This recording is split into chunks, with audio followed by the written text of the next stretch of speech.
নমস্কার, আমি আজ প্রশ্নোত্তর পর্বে অন্ডকোষে চামড়ার নিচে সিস্টের সমস্যা নিয়ে আলোচনা করব। পুরুষের অন্ডকোষে নানারকম সমস্যা সৃষ্টি হয়। কখনো অন্ডকোষ ফুলে যায়, কখনো অন্ডকোষ ব্যথা হয়, আবার অনেকের কী হয় অন্ডকোষ ছোটো পড়ে থাকে, আবার অনেকের কী হয় অন্ডকোষে সিস্ট দেখা যায়। আমি আজ প্রশ্নোত্তর পর্বে অন্ডকোষের সিস্ট নিয়ে আলোচনা করছি। যিনি অন্ডকোষের চামড়ার নিচে সিস্টের সমস্যা নিয়ে লিখে পাঠিয়েছেন, ওনার সমস্যা কী সেটা তুলে ধরছি। ওনার নাম এবং ঠিকানা কী এবং বয়স কী সেটা আমি পরে উল্লেখ করছি। ডাক্তারবাবু, আমার অন্ডকোষে চামড়ার নিচে একটি সিস্ট আছে। সিস্টটা খুব ব্যথা হয়, হাত দেওয়া যায় না। যখন হাঁটাচলা করি তখন ব্যথা বেশি হয়, মাঝে মাঝে একদম শুকিয়ে যায়, আবার দেখা যায়।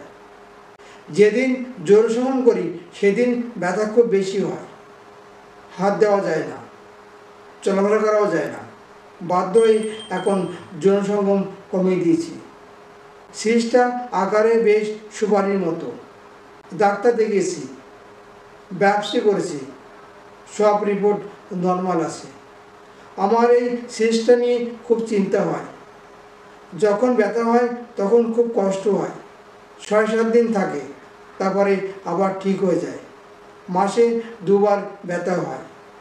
যখন ব্যথা হয় তখন লাল হয়ে যায়, গরম হয়ে যায়, ভিতরে দপদপ করে, মনে হয় ফেটে বেরিয়ে যাবে, কিন্তু ফাটে না, আবার আস্তে আস্তে মিলিয়ে যায়।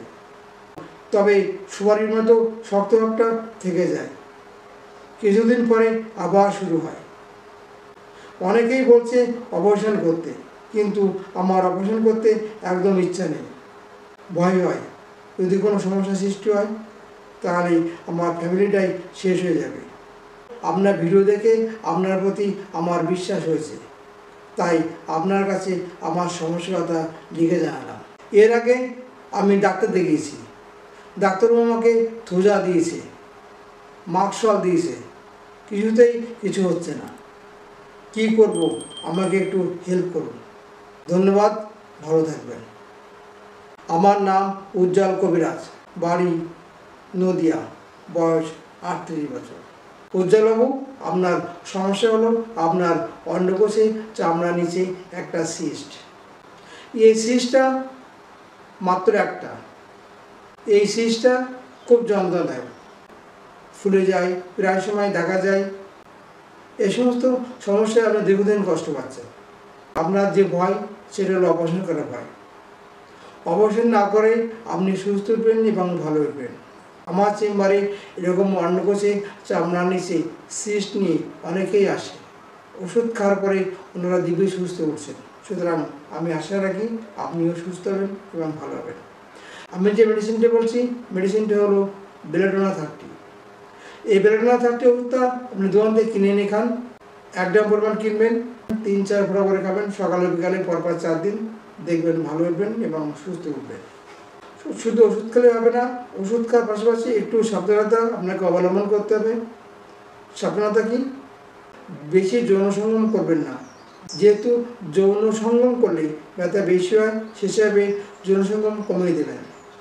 এছাড়া যখন ব্যথা বেশি হবে তখন কোনো কাজ বা চলাফেরা করবেন না, কারণ চলাফেরা করলে তো আপনার ব্যথা বেশি হচ্ছে। সুতরাং একটু রেস্ট থাকবেন এবং যখন ব্যথা হবে একটু হালকা গরম সেঁক দেবেন। যদি গরম সেঁক দিলে উপকার পান, গরম সেঁক দেবেন। যদি দেখেন যে ঠান্ডা সেঁক দিলে উপকার পান, তাহলে ঠান্ডা সেঁক দেবেন। যে সেঁক দিলে ভালো লাগবে সেই সেঁকে আপনি দেবেন। ওষুধ খাওয়ার পাশাপাশি এইগুলো মেনে চলবেন, খুব তাড়াতাড়ি আপনি ভালো হবেন এবং সুস্থ উঠবেন। নমস্কার, ভালো থাকবেন, সুস্থ থাকবেন।